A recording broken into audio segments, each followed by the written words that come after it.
Bom dia, meus irmãos, bom dia, minhas queridas irmãs, que a bênção do Senhor repouse sobre a sua vida, sua casa e a sua família, em nome de Jesus. Amém. Graças a Deus. Convido você, por gentileza, a abrir a sua Bíblia em Josué capítulo 24. Livro de Josué, capítulo 24. Nós vamos ler a partir do versículo 14. Josué capítulo 24, a partir do versículo 14, é o texto que nós vamos ler juntos, irmãos e irmãs, e vou pedir a você, por gentileza, que ainda que nós já tenhamos lido daqui a pouquinho, que você mantenha a sua Bíblia aí aberta, o seu smartphone, o seu tablet de busca, porque a gente vai pesquisar outros livros e outros textos, eles são fundamentais para o nosso entendimento, para a nossa compreensão. O texto é de Josué, capítulo 24, a partir do versículo 14. Deus escolheu Abraão para ser pai de uma grande nação, que você naturalmente já conhece essa história. Ele e Sara foram pais de um menino só. O nome desse menino é Isaque. E eles também foram avós de Esaú e Jacó. Jacó, por problemas familiares, coisa séria que aconteceu lá, ele acabou se afastando da sua terra, para onde voltou anos depois. Na volta dele para a sua terra, ele precisou lutar contra alguém, que ele não sabia quem era, mas que é um relato que eu quero que você ouça com a sua Bíblia aberta em Josué mesmo. Esse relato está em Gênesis 32, versículos 24 a 28, que diz assim: ficando ele só, lutava com ele um homem até o romper do dia. Vendo este que não podia com ele, tocou-lhe na articulação da coxa, deslocou-se a junta da coxa de Jacó na luta com o homem. Disse este: deixa-me ir, pois já rompeu o dia. Respondeu Jacó: não te deixarei ir, se me não abençoares. Perguntou-lhe, pois, como te chamas? Ele respondeu: Jacó. Então disse: já não te chamarás Jacó, e sim, quem lembra? Israel, pois como príncipe lutaste com Deus e com os homens e prevaleceste. Este passou a ser o nome de Jacó. Jacó passou a ser conhecido como Israel, e os descendentes dele eram chamados de filhos de Israel, e depois de um bom tempo de escravidão no Egito, eles passaram a ser conhecidos mundialmente como povo de Israel, família de Israel, filho de Israel, família de Israel, povo de Israel. A promessa feita a Abrão, lá em Gênesis capítulo 12, foi muito clara e trazia um norte bastante importante anterior a este episódio de Jacó, cujo nome passou a ser Israel. Deus deu a ele uma missão e uma visão de longo alcance. Disse Deus para Abrão em Gênesis 12: sai da tua terra, da tua parentela e da casa de teu pai, e vai para a terra que te mostrarei. Agora, muita atenção. De ti farei uma grande nação. Nesse momento aqui, é só Abrão e Sarai. Nesse momento aqui. Depois a história vai se desenrolar, e você já ouviu a descrição de que Abrão e Sara, aí já Abraão e Sara foram pais de Isaque, depois vieram Jacó e Esaú, e Jacó teve o seu nome mudado. A frase que continua sendo dita aqui de Deus para Abrão ainda é: de ti farei uma grande nação e te abençoarei e te engrandecerei o nome. Se tu uma bênção. Continua o texto. Abençoarei os que te abençoarem. Lembra do restante? E amaldiçoarei os que te amaldiçoarem. Em ti serão benditas todas as famílias da terra, e eu faço aqui um acento especial para descrever e para reler. Em ti serão benditas todas as famílias da terra. Para ser uma bênção para todos os povos, as famílias, para todos os povos e todas as famílias da terra, era necessário que houvesse fidelidade a Deus como algo absolutamente inegociável. Agora, o que aconteceu depois disso? O povo foi se desviando, foi se afastando, a ponto de, nesse texto que nós vamos ler juntos agora, Josué tomou uma decisão, um posicionamento público, diante de todas as pessoas, e fez a elas um desafio também, para que elas assumissem um posicionamento sério diante de Deus, porque por várias razões, eles acabaram deixando o foco da presença de Deus, e aquela que seria uma questão inegociável, a fidelidade a Deus, a fim de que eles pudessem cumprir a missão de ser uma bênção, e também de ser um canal para abençoarem todas as famílias da terra, todos os povos da terra. Tudo isso foi se perdendo ao longo do caminho. O desvio foi sendo uma constante, a infidelidade ao Senhor, o abandono da presença de Deus. Josué capítulo 24, versículo 14, diz o nosso irmão Josué, líder do povo de Israel: agora, pois, temei ao Senhor e servi-o com integridade e com fidelidade. Veja a expressão que aí se segue: deitai fora os deuses aos quais serviram vossos pais, da além do Eufrates, um rio que marca, e no Egito, e servi ao Senhor. Ou seja, eles estavam adorando a deuses que eram adorados pelos seus pais. Por que pais? Porque toda aquela geração que atravessou o deserto, ficou no deserto, à exceção de Josué, e todos os demais que eram menores de 20 anos. Versículo 15: porém, se vos parece mal servir ao Senhor, escolhei hoje a quem servais, se aos deuses da além do Eufrates, ou aos deuses dos amorreus, em cuja terra habitais. Leia comigo: eu e a minha casa serviremos ao Senhor. Então respondeu o povo e disse: longe de nós o abandonarmos o Senhor para servirmos a outros deuses. Longe de nós? Eles já tinham abandonado há muito tempo, mas é um momento de reposicionamento. Josué pega o olhar do povo, o coração do povo, olha para trás para relembrar o que aconteceu, olha para frente e diz: e daqui em diante? Como é que vai ser? Longe de nós o abandonarmos o Senhor para servirmos a outros deuses, porque o Senhor, leia comigo 17, porque o Senhor é o nosso Deus. Ele é quem nos fez subir a quem? A nós e aos nossos pais. De onde? Da terra do Egito. O que acontecia lá? O que era lá? Da casa da servidão. Quem fez esses grandes sinais aos nossos olhos e nos guardou por todo o caminho em que andamos e entre todos os povos pelo meio dos quais passamos. O Senhor expulsou de diante de nós todas essas gentes, até o amorreu, morador da terra.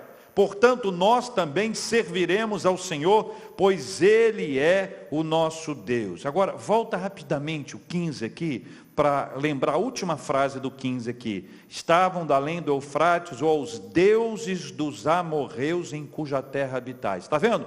Que volta aqui mais uma vez agora a menção aos amorreus. O Senhor expulsou diante de nós essa gente até o amorreu. Só que o Senhor expulsou o povo, mas aquilo que era sagrado para aquele povo foi mantido pelo povo de Deus. Portanto, também nós serviremos ao Senhor, pois Ele é o nosso Deus. Versículo 19. Então Josué disse ao povo: não podereis servir ao Senhor, porquanto é Deus santo, Deus zeloso, que não perdoará a vossa transgressão, nem os vossos pecados. Se deixardes o Senhor e servirdes a deuses estranhos, então se voltará e vos fará mal e vos consumirá, depois de vos ter feito bem. Então disse o povo a Josué: não, antes serviremos ao Senhor. Josué disse ao povo: sois testemunhas contra vós mesmos de que escolhestes o Senhor para o servir? E disseram: nós o somos. Agora, pois, deitai fora os deuses estranhos que há no meio de vós, inclinai o coração ao Senhor Deus de Israel. Disse o povo a Josué: ao Senhor nosso Deus serviremos e obedeceremos à sua voz. Assim, naquele dia, fez Josué aliança com o povo e lhe a pôs por estatuto e direito em Siquém.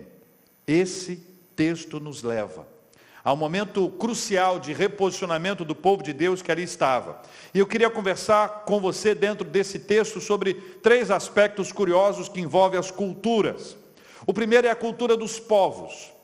A cultura dos povos é algo muito forte, muito intenso. Nós todos somos influenciados pela cultura dos povos, os povos com os quais nós convivemos. Mas para Israel havia algumas questões importantes. Lembra do passo a passo? A luta, a mudança do nome, a formação do povo. Depois eles vão para o Egito. No Egito entram ali Israel e seus filhos, os filhos de Israel. Depois vira a família de Israel. E uma própria mistura que aconteceu ali dentro transformou cada um deles como o povo de Israel.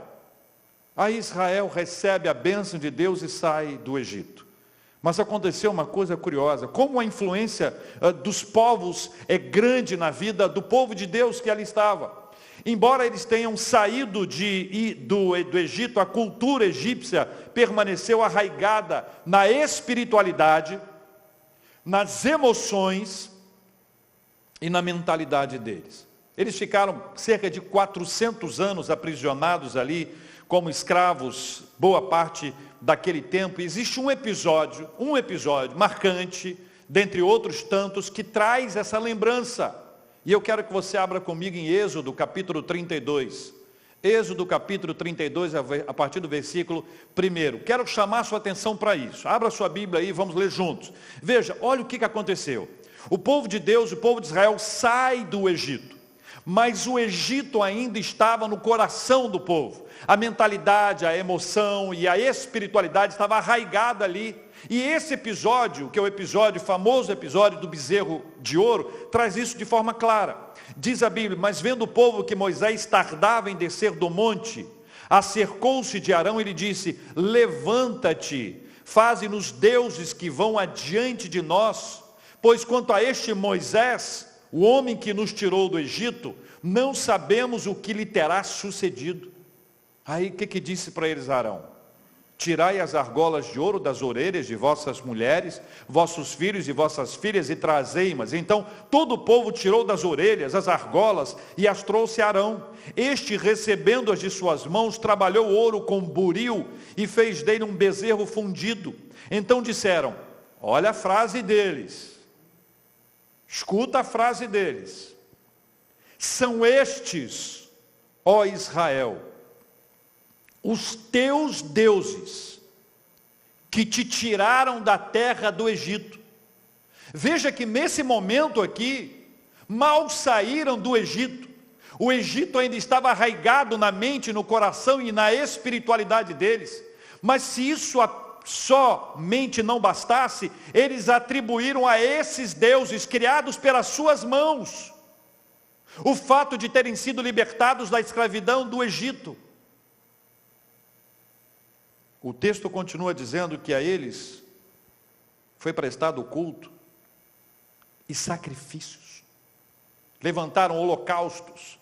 Muito rapidamente o povo que testemunhou a passagem milagrosa pelo Mar Vermelho, milagrosamente passaram e saíram do Egito depois das 10 pragas e todas aquelas manifestações extraordinárias. Eles passam a pés enxutos pelo mar, mas nada disso havia ficado gravado no coração deles, a ponto deles não aceitarem, em hipótese alguma, a influência da cultura dos povos. A cultura do Egito estava no coração, na mente, na mentalidade, nas emoções. A cultura do Egito estava ali. Por isso que nesse processo de formação do povo, o povo foi provado.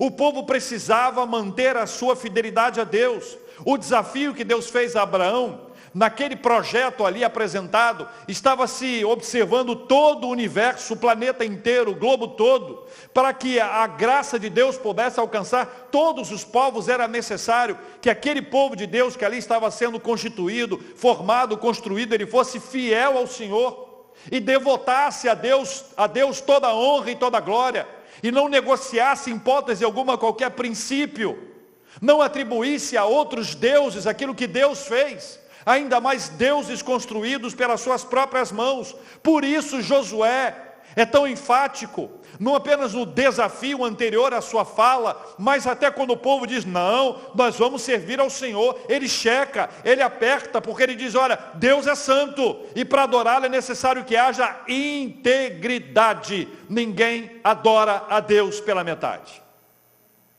Daí ele diz, deitai fora os deuses, aos quais serviram vossos pais, da além do Eufrates e no Egito. Tudo o que havia acontecido antes da entrada da terra prometida, eles estavam assimilando a cultura religiosa do Egito, a cultura religiosa da além do Eufrates. Depois, quando eles entram na terra, e ali tem vários outros povos, a cada povo, a cada batalha que acontece, aquele povo sai, o povo perde. Os amorreus, os jebuseus e tantos outros, eles vão perdendo as batalhas, mas o povo de Deus, Deus que abriu todas as portas, Deus que eliminou todos os inimigos que ali estavam, Deus que deu a terra, Deus que deu a promessa, Deus que deu a sua manifestação extraordinária sobre todo aquele povo que ali permanecia, eles, ao invés de adorarem a Deus com fidelidade e integridade, eles passaram a assumir toda a idolatria daqueles povos. Irmãos, isso é a influência da cultura dos povos na formação do povo de Deus. Seria bom a gente pensar sobre a cultura dos povos que nos influenciam hoje, aqui também. Eu separei 2 pequenos exemplos. O primeiro deles tem a ver com imediatismo e a segunda questão é o egocentrismo. São 2 questões que nos afligem profundamente hoje e que pode parecer para alguns que isso não tem uma influência na nossa vida espiritual. Pode parecer para alguns que isso não tem um reflexo no nosso relacionamento com o Senhor. Imediatismo. O imediatismo pode tirar de nós a força da perseverança. Pessoas imediatistas não aguentam perseverar. Não aguentam persistir. Mal começam a enfrentar uma luta, uma batalha, já estão abandonando, sabe por quê? Porque são imediatistas, querem tudo para ontem, querem tudo para imediatamente no momento em que determinam o que vai acontecer, ou seja, o imediatismo prejudica a nossa perspectiva de perseverança. Como prejudica também, meus queridos irmãos, ela nos empurra para a precipitação. Pessoas imediatistas são precipitadas, elas não aguentam esperar.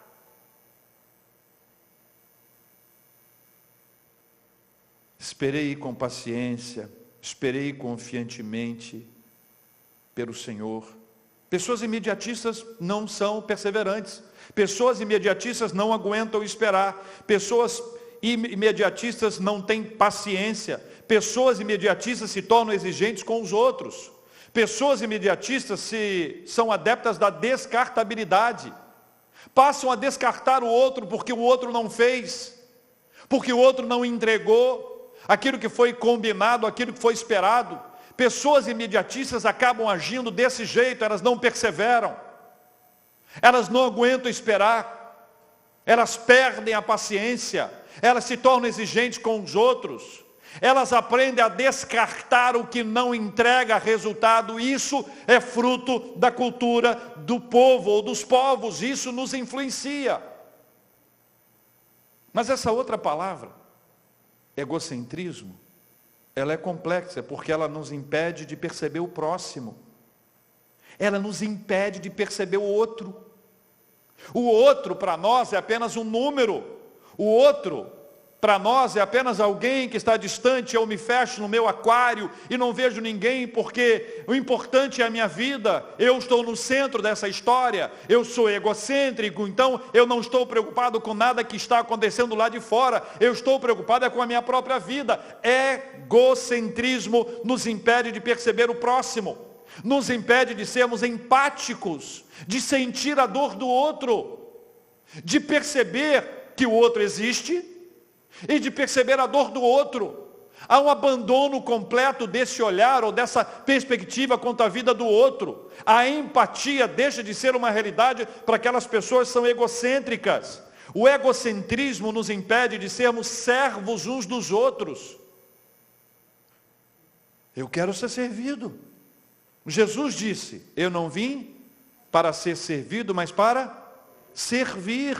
E ainda diz, maior é o que serve. O Evangelho nos fala de serviço ao próximo, mas o egocentrismo não. O egocentrismo diz que as pessoas devem nos servir, que nós somos o centro das atenções. O egocentrismo pode nos transformar em consumidores. Então eu passo a ser alguém que quer consumir. Pasme você, isso atinge inclusive a fé. Há pessoas que têm um relacionamento com a igreja ou com a fé na perspectiva de consumidores. Cruzam os braços, assistem, são espectadores, não se envolvem, não servem, não procuram, não colaboram, são consumidores. Isso é resultado do egocentrismo. O egocentrismo ainda gera em nós uma centralidade no prazer, uma inconsequência absurda. Então veja, hoje, a cultura dos povos pode gerar na nossa vida esse tipo de perspectiva, centrada no egocentrismo, centrada no imediatismo, e nós precisamos voltar a nossa mente para entender que essa cultura é a cultura dos povos. Nós estamos no meio do povo, nós estamos sendo influenciados, mas nós temos mecanismos suficientes para resistir, não pela nossa força, mas em nome de Jesus, pela graça de Deus e sob o poder do Espírito Santo. Cultura dos povos. Uma segunda cultura que esse texto nos ajuda a entender é a cultura de Deus. A cultura de Deus. A cultura de Deus, o Senhor estabeleceu com o seu povo uma cultura. Essa cultura é a formação espiritual do povo, ela começa lá nos patriarcas, no caso Abrão, Isaac, Jacó, e vai sendo colhido dentro desse tempo de vivência, a saída do Egito, a travessia do deserto até a chegada à terra prometida. Os 10 mandamentos, eles são uma marca disso. Os 10 mandamentos, eles apontam para a vontade de Deus em relação àqueles pontos que ali foram apresentados, e ali está sendo formada a cultura. A cultura do povo de Deus, uma cultura de fidelidade ao Senhor. Agora, na pedagogia divina, Deus estabeleceu algumas coisas para facilitar isso. Uma delas são os chamados memoriais.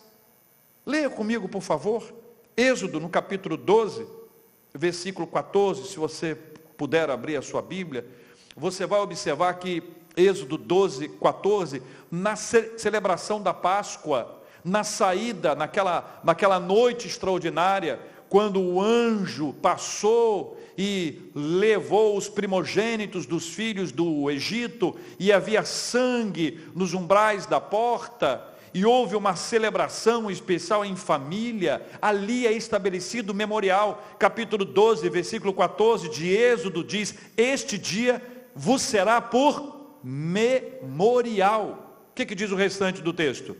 E o celebrareis como solenidade ao Senhor, nas vossas gerações, o celebrareis por estatuto perpétuo.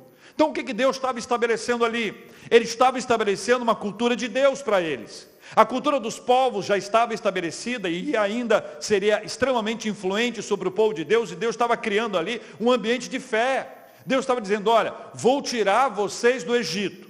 Sabe quem eu sou? Eu sou o Deus de Abraão, sou o Deus de Isaac, sou o Deus de Jacó. Como é que Moisés apresentou o Senhor? O Senhor é o grande eu sou.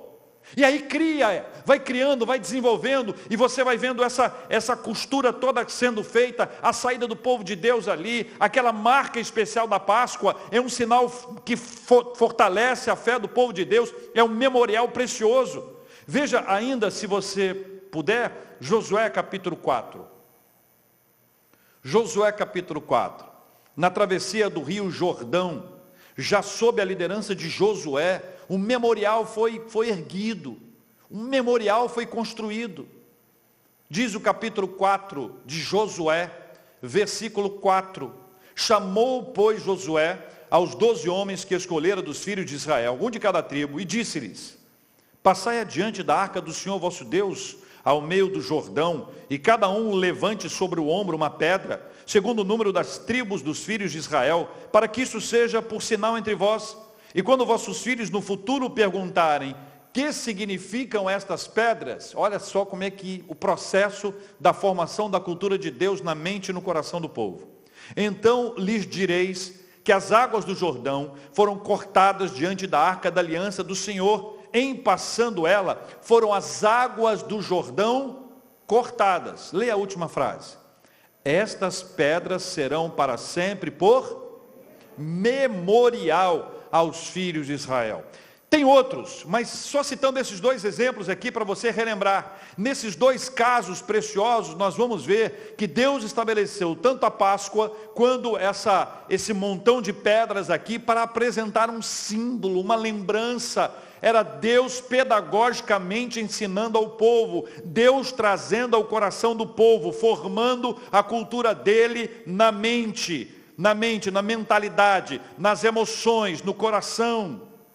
É a formação da espiritualidade daquele povo. E durante várias e várias vezes aconteceu que o povo se desviava. Então Deus agia e trazia mais uma vez uma memória para ficar gravado no coração deles.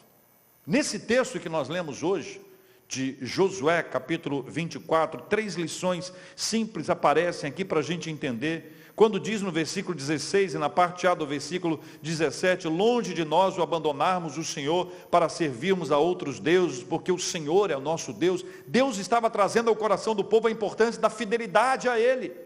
Mais adiante, na continuação do texto, fala sobre a gratidão a Deus pelo que Deus fez. Ele é quem nos fez subir, a nós e aos nossos pais, na terra do Egito. Depois no 18 fala da proteção de Deus, o Senhor expulsou de diante de nós todas essas gentes, ou seja, de uma forma clara, a reação, a resposta do povo de Deus que ali estava, era para que houvesse um entendimento sobre a fidelidade do Senhor, e a fidelidade ao Senhor, sobre a gratidão que deveria ser estabelecida pelo povo a Deus, e a proteção de Deus sobre o povo. Então guarda essas 3 expressões aqui que são importantes. A primeira, fidelidade. A segunda, gratidão. A terceira, proteção. Aí o que acontece na nossa vida? A gente vai vivendo o nosso dia a dia e lembra, peraí, Deus é fiel. Deus é fiel, Deus não me abandona. Deus não me deixa, Deus é fiel. A cultura de Deus está sendo colocada na minha vida. A cultura de Deus está sendo estabelecida para a minha prática. Deus é fiel, Deus está comigo o tempo inteiro. A segunda é a gratidão ao Senhor. Eu agradeço, a minha vida se torna uma vida de gratidão. Eu passo a ser alguém que vai reconhecer a mão de Deus, os feitos de Deus, os livramentos de Deus, o poder de Deus na minha história, na minha vida, na minha casa. Então isso passa a ser da minha vida, do meu ponto de vista, uma prática. A terceira, a proteção de Deus.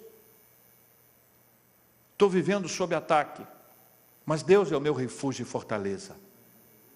Ele é a minha segurança. Vocês estão me entendendo? Entende como é que isso é construído, isso é formado, isso não é de uma palavra-chave, isso não é um chavão, isso não é um slogan, isso não é uma palavra dessas, uma frase dessas de impacto, não. Isso é a realidade da palavra, isso é construído pelo Senhor. Quando nós temos a nossa base de fé construída na palavra do Senhor, ainda que venham ventos, que venham tormentas, que passemos o deserto, o Senhor nos manterá firmes e nós estaremos absolutamente conectados a Ele.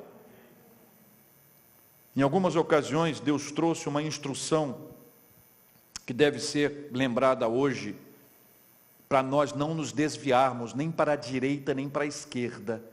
Deus fala isso para Josué, o nosso irmão líder aqui do povo de Deus, lá no iniciozinho do capítulo 1, no versículo 7, tão somente ser forte e muito corajoso, para teres o cuidado de fazer segundo toda a lei que meu servo Moisés te ordenou, dela não te desvies nem para a direita nem para a esquerda, para que sejas bem sucedido por onde quer que andares. E aqui o texto nos fala sobre retidão.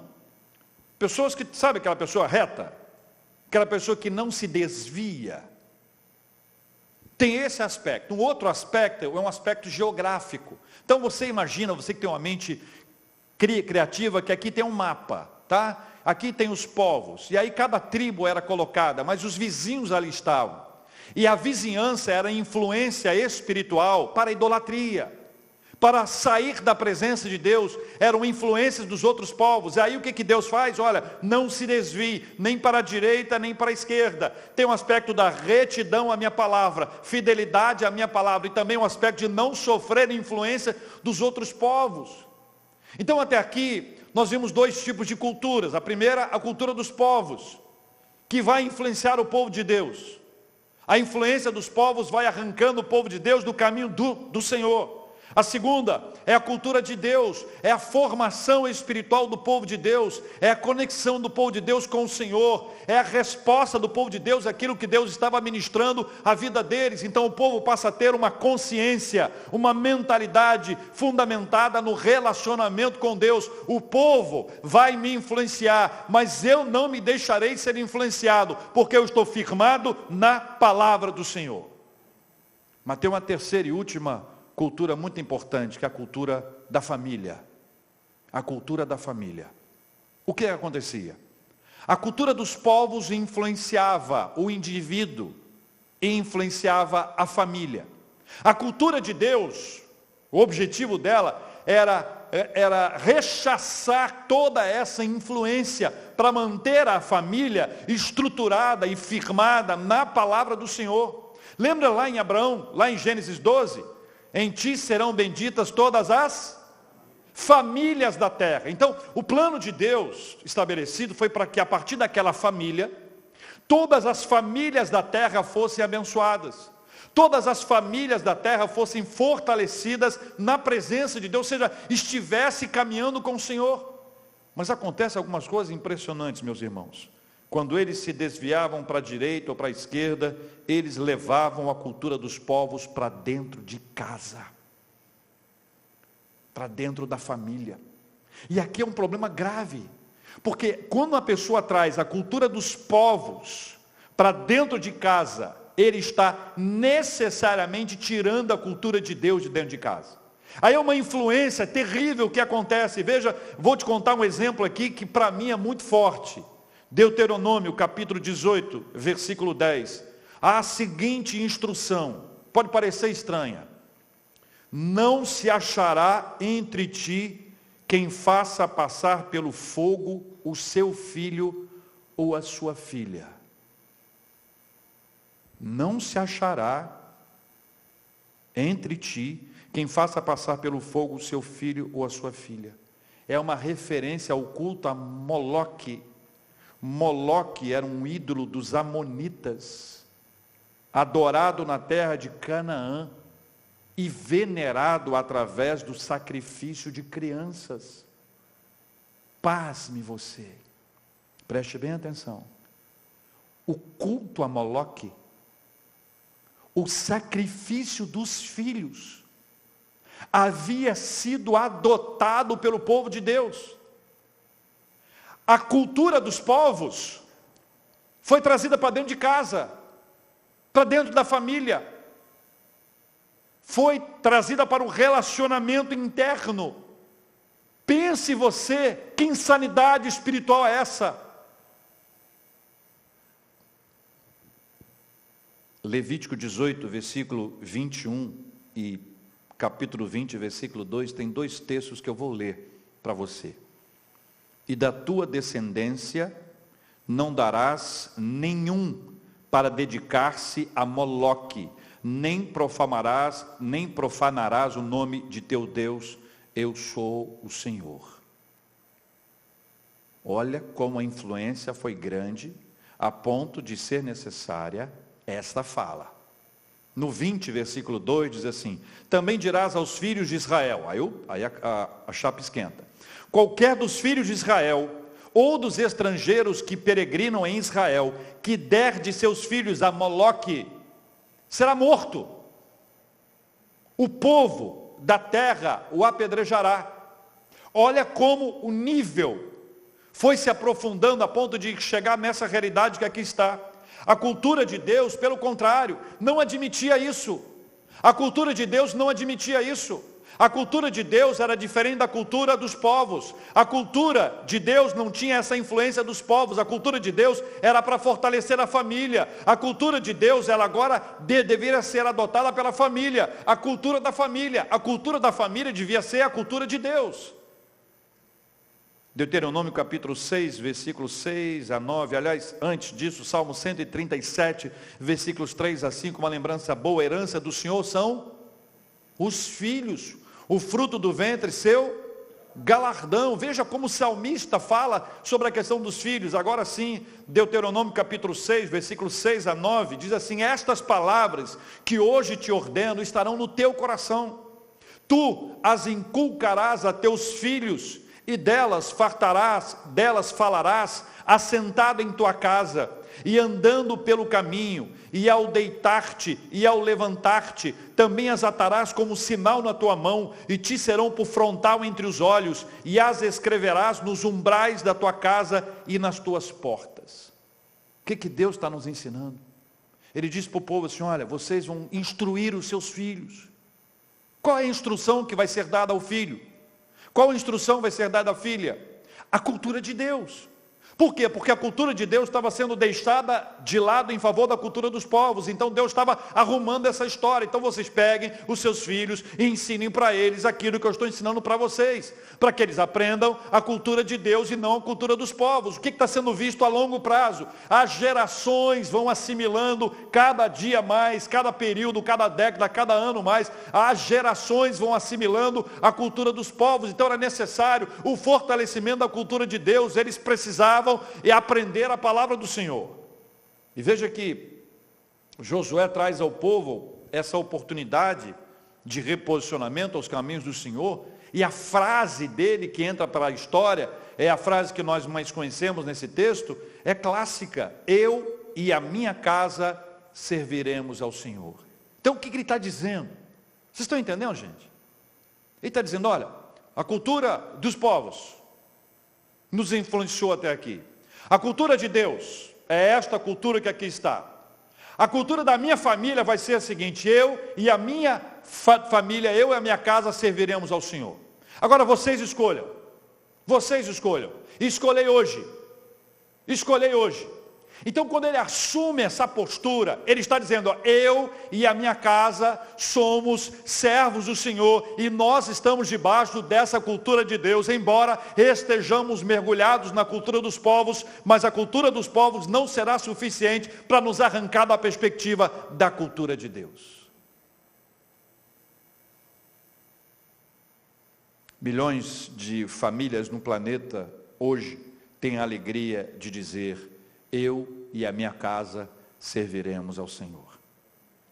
Mas existem também milhões de pessoas cujas famílias ainda não servem a Deus, porém declaram com muita fé que um dia poderão falar: eu e a minha casa serviremos ao Senhor.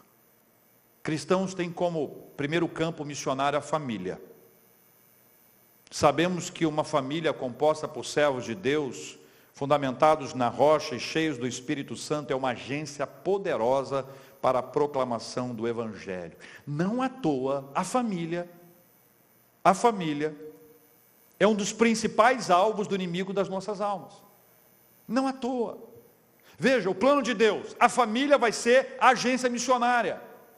A agência missionária mais influente, mais importante, mais eficiente, mais poderosa é a família. Não à toa a família é o lugar dos maiores ataques. Não à toa o seu esposo, a sua esposa, os seus filhos, os seus pais estão sendo atacados o tempo inteiro. Não à toa os nossos relacionamentos intrafamiliares estão sendo bombardeados com o objetivo de serem destruídos. Sabe por quê? Porque ao destruir a família, está sendo destruída uma grande agência missionária. Não à toa o posicionamento de Josué, o desafio dele para o povo naquela época, o desafio para nós hoje é dizermos com toda alegria, confiança e muita fé: eu e a minha casa serviremos ao Senhor.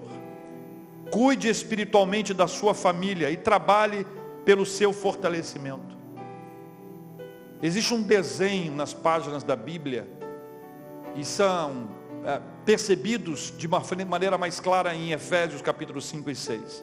Nós aprendemos que os homens devem amar as suas esposas, que as mulheres devem respeitar os seus maridos, que os filhos devem honrar os seus pais, e que os pais não podem provocar os seus filhos à ira. É um desenho bem objetivo, bem simples, mas que nos leva a lembrar que nós não podemos negligenciar a vida espiritual da nossa família. 3 culturas.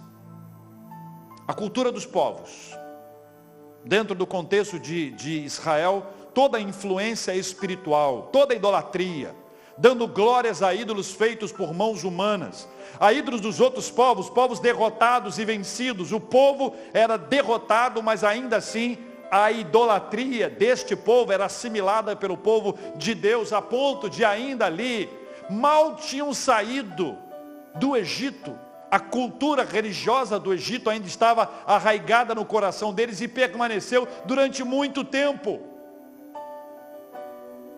Hoje, eu dei duas coisinhas simples: egocentrismo e imediatismo. O quanto isso influencia a nossa vida espiritual. Quanto isso nos arranca da perseverança, nos tira a paciência para esperar no Senhor, nos leva à precipitação, nos leva às escolhas fundamentadas no nosso prazer, no nosso querer, nos tira do posicionamento de serviço e faz de nós consumidores que querem ser servidos o tempo inteiro, nos levam para um lugar de descartabilidade, descartar as pessoas que não nos servem. Isso é cultura dos povos. Entre o Senhor e a cultura de Deus. A cultura de Deus, a sua palavra, a cultura de Deus, os seus feitos, que nos levam a reconhecer a fidelidade de Deus, que nos levam a perceber que a nossa gratidão a Deus deve ser constante, porque os seus feitos são maravilhosos, que deve nos levar a trazer sempre na nossa mente a ideia de que Deus é que nos protege. Então, quando nós reagimos às batalhas, às lutas hoje, nós não reagimos com base num chavão, numa palavra mágica, numa repetição de uma frase, mas nós reagimos e resistimos com base na palavra do Senhor. O nosso coração está firmado na presença de Deus, a nossa devoção é a Ele, e nós devemos clamar ao Senhor o tempo inteiro, reagindo, rechaçando, rejeitando toda a influência da cultura dos povos e clamando a Deus para que Ele nos conduza durante todo o processo dessa nossa travessia difícil. Agora você vai para a sua casa. A cultura dos povos tem influenciado a sua casa, não tenha dúvidas disso. Tem influenciado você e a sua família. Algumas dessas questões, imediatismo, egocentrismo, estão dentro de casa, mas tem outras coisas. E aí Deus dá a Josué o desafio de dizer: não, gente, vocês podem escolher, mas eu e a minha casa serviremos ao Senhor. A prioridade na minha casa é o Senhor, não sou eu. O rei da minha casa é o Senhor, não sou eu. O protagonista da minha casa é o Senhor, não sou eu. Quando essas coisas acontecem na nossa vida, Deus está trabalhando em nós um novo eu, um novo você. Esse novo você que vai sendo construído na palavra de Deus, aqui sobre as Sagradas Escrituras, enraizado, preso, construído, edificado na palavra do Senhor, rejeitando a toda a cultura dos povos, abraçando a toda a cultura de Deus e levando para dentro de casa a cultura de Deus e expulsando a cultura dos povos em nome de Jesus. Irmãos, olhem para mim. É uma guerra. É uma guerra. Isso não é brincadeira. Com o passar do tempo, nossa mente fica cauterizada. Nós passamos a assimilar a cultura dos povos como se fosse uma coisa normal. Normal. Quando acordamos, se acordamos, olhamos para trás, meu Deus, como eu me tornei isso. Misericórdia, Senhor. Nós vamos orar por você, pela sua família. Vamos orar por posicionamento, por entendimento da cultura de Deus sobre a nossa vida, rechaçando a cultura dos povos e trazendo isso para dentro de casa, para vivermos a presença de Deus como cultura da nossa família em nome de Jesus. Vamos ficar de pé, meus queridos e amados, preciosos irmãos, e nós vamos orar juntos em nome de Jesus. Oh Deus, Deus Todo-Poderoso, Senhor dos Senhores, Rei dos Reis, Deus querido e amado. Deus amado, nós reconhecemos que a cultura dos povos tem influenciado a nossa vida espiritual, a nossa mentalidade, e nós pedimos perdão em nome de Jesus. Quantas vezes atribuímos a outros deuses aquilo que o Senhor operou na nossa vida? Quantas vezes estamos erigindo bezerros de ouro, com outros formatos e outros nomes, mas ainda atribuindo a estes as nossas vitórias que foram dadas pelo Senhor. Tenha misericórdia de nós, Pai. Nós queremos reagir à cultura dos povos, ao imediatismo, ao egocentrismo e tantas outras culturas que têm nos influenciado e que têm feito de nós reféns. Misericórdia, Pai. Misericórdia, Senhor, em nome de Jesus. Nós queremos abraçar a cultura de Deus, a cultura do Senhor, Pai, a cultura da Sua palavra, a cultura das Sagradas Escrituras, a cultura de adoração, de devoção, de gratidão, de fidelidade ao Senhor, de reconhecimento da Tua proteção. Nós queremos reafirmar a nossa dependência do Senhor, queremos reposicionar a nossa vida. Se até aqui temos andando meio que cambaleando, cocheando de um lugar para o outro com opiniões diversas, ora com muita fé, ora sem fé alguma, ora na palavra, ora fora da palavra, essa inconstância que é uma marca também dos nossos tempos, que é resultado da influência da cultura dos povos, nós queremos reagir a elas e pedir a misericórdia do Senhor, a graça do Senhor sobre nós e o nosso fortalecimento espiritual, para que assim, em nome de Jesus, possamos levar essa cultura de Deus para a nossa casa, para a nossa família. Quando a gente lembra que o povo de Deus estava oferecendo seus filhos a Moloque, Senhor, hoje nós sabemos, isso nem passa pela cabeça dos pais, oferecer o seu filho, sua filha para um sacrifício.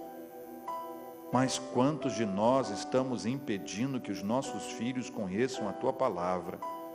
Quantos de nós temos deixado de investir no crescimento espiritual dos nossos filhos? Quantos de nós temos sido obstáculos, barreiras para o crescimento espiritual dos nossos filhos, de alguma forma afastando-os do caminho do Senhor? Tenha misericórdia de nós, ó Deus, em nome de Jesus.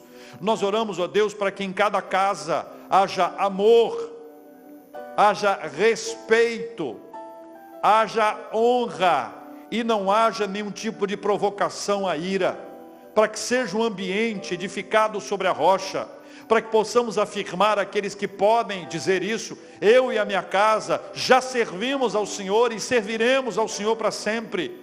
E aqueles que ainda clamam, que esperam no Senhor, que ainda não têm essa possibilidade, mas pela fé, declaram pela fé: eu e a minha casa serviremos ao Senhor. Que esta seja uma manifestação generosa, poderosa do Espírito Santo do Senhor, transformando por completo a nossa vida, transformando cada um de nós num novo você, uma nova história na nossa vida, não aceitando a cultura dos povos, abraçando a cultura de Deus e levando para dentro de casa a cultura de Deus em nome de Jesus.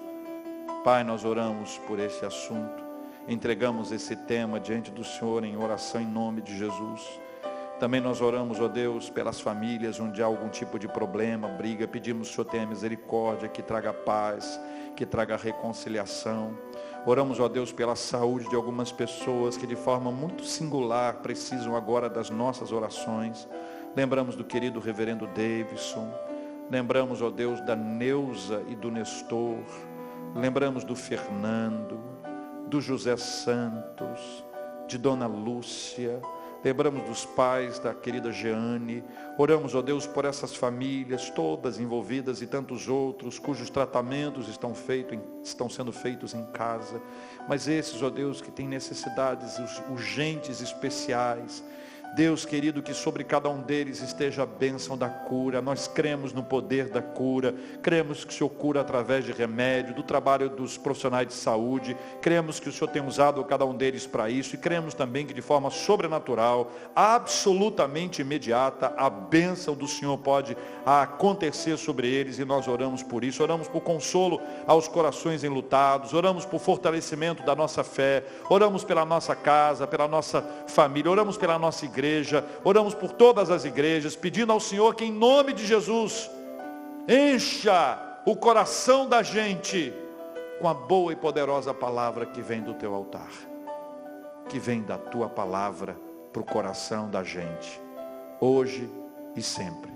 Agradecemos por todas as bênçãos recebidas e pelas bênçãos que receberemos, que pela fé nós já te agradecemos, em nome de Jesus, amém.